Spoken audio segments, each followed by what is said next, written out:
நம்மோடு மூத்த பத்திரிகையாளர் திரு துரை கருணா அவர்கள் இணைந்திருக்கிறார். வணக்கம் சார். வணக்கம் சகோதரா, சொல்லுங்க. பேச்சுவார்த்தை எப்படி முடிஞ்சிருச்சு அப்படின்னு கேட்கறதுக்கு தோல்வியில் முடிந்ததாகத்தான் நினைக்கிறேன் அப்படின்னு சொல்லியிருக்காரு ராமதாஸ் அவர்கள். உங்களுடைய பார்வை சார் இதுல? இல்ல, பாட்டாளி மக்கள் கட்சிக்கு இது ஒரு மிகப்பெரிய சோதனை காலம் அப்படின்னு தான் பார்க்கலாம். திரு ராமதாஸ் அவர்களுக்கும் அவருடைய மகன் அன்புமணிக்கும் இடையேயான பனிப்போர் என்பது மிகப்பெரிய அளவுல வெடிச்சு பூதாகரமாகி இப்போது கட்சியே ராமதாஸ் பாமக, அன்புமணி பாமக என்று போய்விடுமோ என்கிற சூழல் தான் இருக்கிறது. நம்ம பார்த்தோம், அவர் 2024 அதிமுக கூட்டணியில போகணும்னு ராமதாசும், பாஜக கூட்டணியில போகணும்னு திரு அன்புமணி எடுத்த முடிவு இருக்குல்ல, அதுலதான் பிரச்சனையே தொடங்கினது. தன்னுடைய பேச்சை தன் பையன் கேட்கல அப்படிங்கிற மாதிரியான ஒரு மன உணர்வு ஏற்பட்டதனுடைய விளைவு தான் அது அப்படியே கொஞ்சம் கொஞ்சமா அவர் மீதான அதிர்ச்சி, கோபம், ஆத்திரமாக வெளிப்பட்டது. இதையும் தாண்டி அவர்கள் குடும்பத்திற்குள் ஏற்பட்ட ஒரு பிரச்சனை.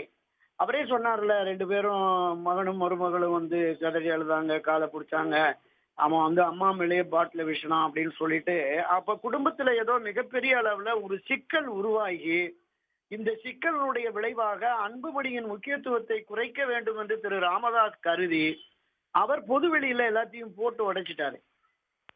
அதன் பிறகு இந்த நிலை பாட்டாளி மக்கள் கட்சியில இருக்கிற எல்லா மட்டத்திலையும் மாநில, மாவட்ட, நகர, ஒன்றிய நிர்வாகிகள் மத்தியில மிகப்பெரிய மனச்சோர்வையும் ஒரு குழப்பத்தையும் கலக்கத்தையும் ஏற்படுத்தி யார் பின்னாடி போறது அப்படிங்கிற மாதிரி எல்லாம் திகைச்சு நின்னாங்க. இதுல என்ன இன்னொன்னு பார்க்கணும்னா, இவரு அன்புமணியை இளைஞரணின்னு போட்ட போதே ஒரு 50-60% இளைஞர்கள் அவர் பின்னாடி போயிட்டாங்க. கட்சியினுடைய தலைவர் பொறுப்பு போட்டோன்னு ஒரு 70-80% பேர் மாநில, மாவட்ட, நகர, ஒன்றிய, பேரூர் நிர்வாகிகள் பூராமே அன்புமணி பின்னாடி அணிவகுக்க தொடங்கிட்டாங்க. இவர் பாட்டாளி மக்கள் கட்சியை தொடங்கிய தொடக்க காலத்து நண்பர்கள், தொடக்க காலத்து மூத்த நிர்வாகிகள் ஒரு 10% தான் திரு ராமதாஸ் பின்னாடி இருக்கிறாங்க.